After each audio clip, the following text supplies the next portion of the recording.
Hello everybody, how are you? I wish I could give you a big hug. You know, I say every week, beautiful people, wonderful people.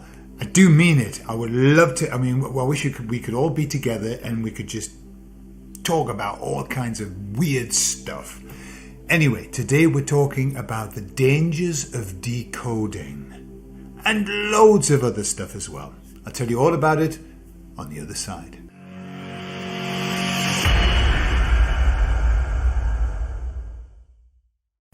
Before I start, I want to give you a bit of practical information. You probably noticed that recently my channel was monetized, the YouTube channel. I did that on purpose, and the reason that I did it on purpose was because without being monetized, YouTube gives you no help. So all of those people who now are working on the YouTube channel, building a channel, you probably notice that trying to get more than about 50 views is really difficult unless you are a guru at doing all of that. I'm not. And so basically what happened was the way that my subscribers came was through doing interviews with other people, which I recommend. Get together, start sharing your subscribers, and that helps. However, there is nothing like YouTube monetizing your videos. Why? Because they then help you. Yeah. So how did I monetize this channel and also my therapy channel? I found a man, right? I found a man who I believe is in Turkey, and he's a really nice guy, and he did it for me, and I paid him. Okay, so the reason I'm saying that is that, and he's trustworthy. Well, I'd say he's trustworthy because he's worked with me. We've had exchange of money. He's done the work. Everything's went beautifully. Yeah, because it's quite difficult. You've got to get 4,000 watch hours. 4,000 now. They've changed all of the rules, and then you've got to have 1,000 subscribers or whatever. So he can help you to do that. If you're interested, if you want to move your channel forward, you want it to grow, then monetizing is probably the best way. If you want me to put you in touch with this gentleman, then I will. Okay, you just have to send me a message, send me an email there, or the emails in the video information. Okay, it's not cheap, but nothing's cheap these days, is it? But if you really have a message that you want to get out and you want to get to more public, then, by the way, don't think that you get monetized, you're going to earn money to be able to live your life as a video maker. All right. Doesn't work that way. On my other channel, my Spanish channel, I've got 55,000 subscribers, okay, and that brings in $200 a month, right, with the views that we have.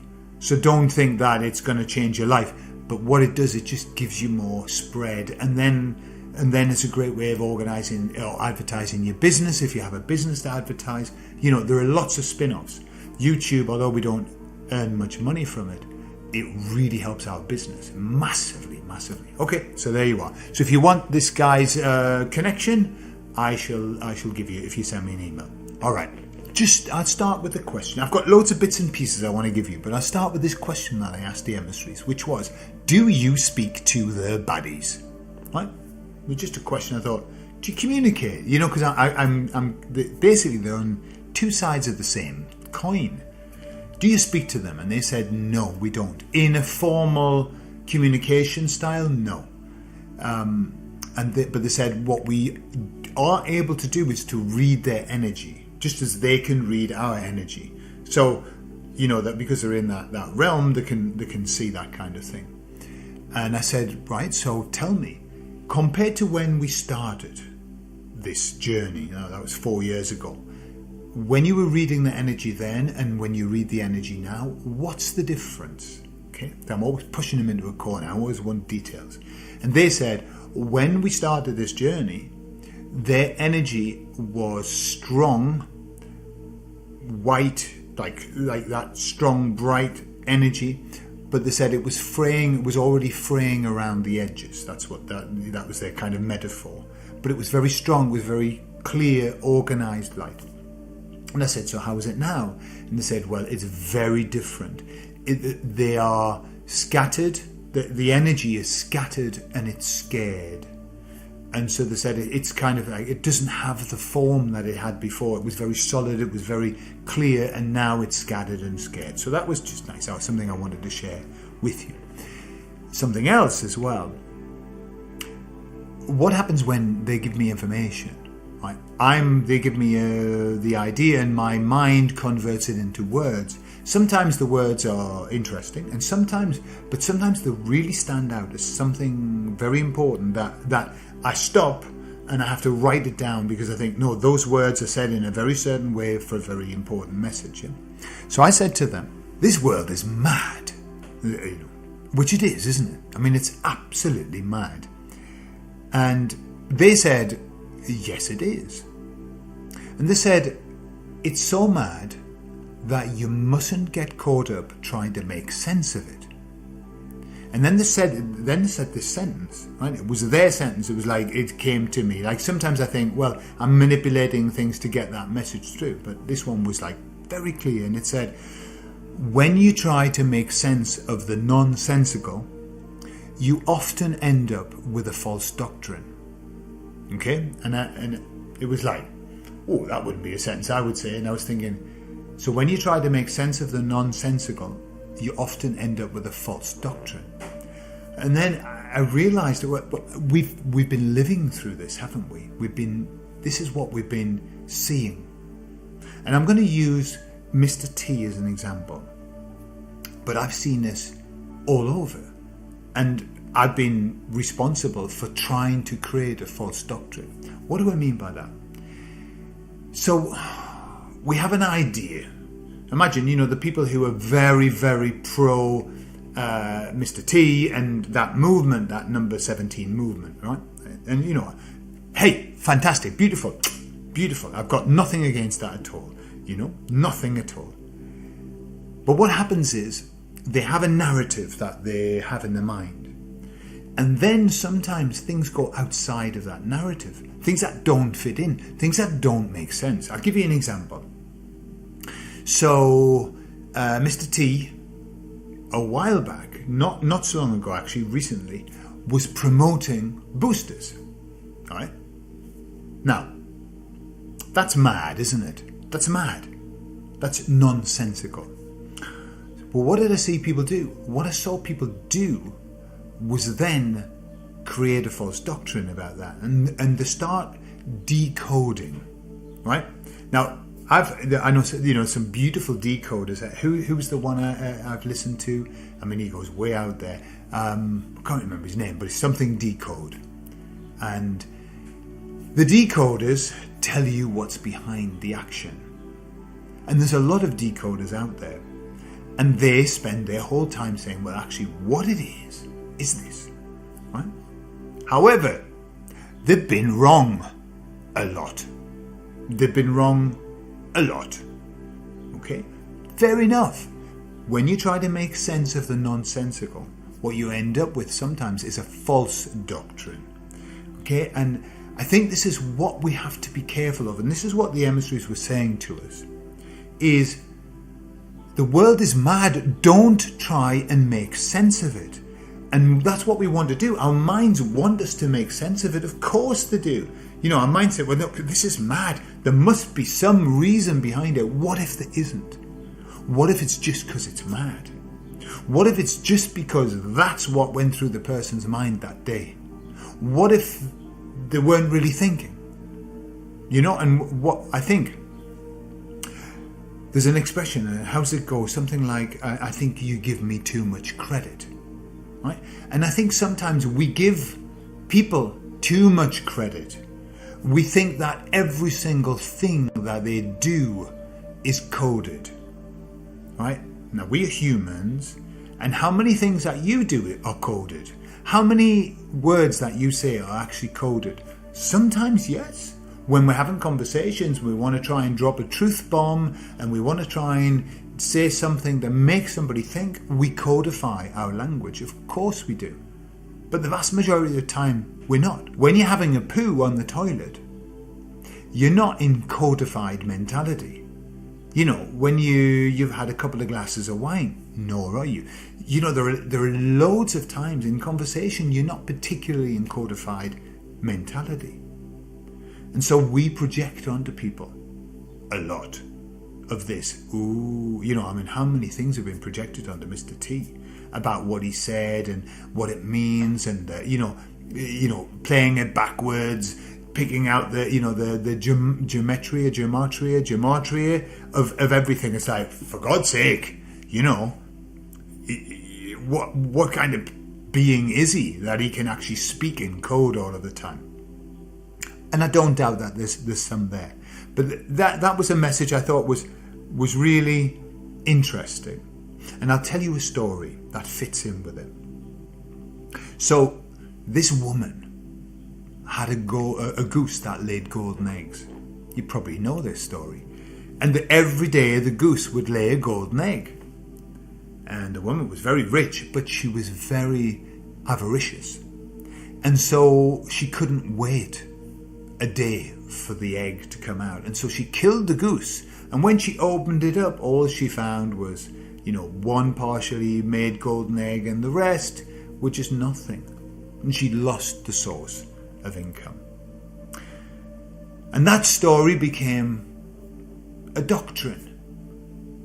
And preachers went around the country, going from church to church, telling people that actually God did make a goose that laid golden eggs. And also they were writing liturgies on the fact that a live goose could actually produce golden eggs.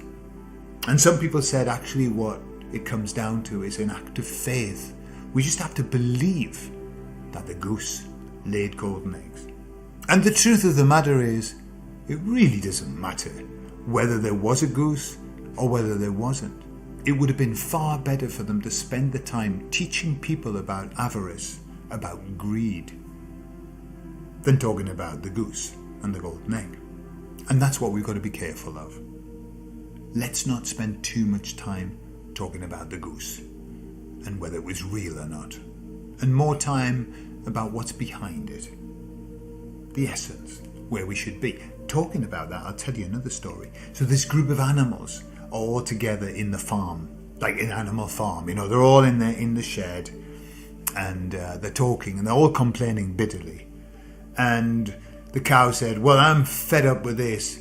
Everything. They take away my babies when they're young, and they milk me every day, and it's so painful, and I get mastitis. It's horrible, and they're just abusing me, taking everything off me. The pig said, well, we're the same. They fatten us up and they give us loads of food, and then they kill us and they use our skin. This is awful. And the dog said, well, what about me? I spend my whole day, I have to be running backwards and forwards, moving the sheep. And the sheep said, hey, well, you can talk. What about us that take our wool, that kill our children for meat? And there was a little tortoise sitting listening to everybody. And the tortoise said, well, you know what? I've got something that they can never take from me. The animal said, what's that? And he said, I've got time. And as I listened to that story, what I thought was, there's something missing from it. What's missing from it is the awakened person with the animals. And the awakened person said, and you know what? I've got something that they can never take away from me. And the animal said, what's that? And the awakened person said, I've got love. And I think that's the important thing, isn't it? That we have to remember what it is that they can't take from us. They can kill the body. What does that matter? That doesn't take away my love. It doesn't take away our love. They can make our life awful. It still doesn't take away our love. And that is what really pisses them off. Because that's what they want. Remember? They want us out of love. They want us into fear. If they can't take away our love, if it's too big, too great, they've lost. And they're always we're going to lose. They're always we're going to lose. And I'll tell you last couple of stories that fit in with the ego theme that the emissaries are talking about. So, in class, the teacher said to the children, so, imagine that if all good people were green and all bad people were red, what colour would you be? And little Mary said, Teacher, well, I think I'd have to be streaky.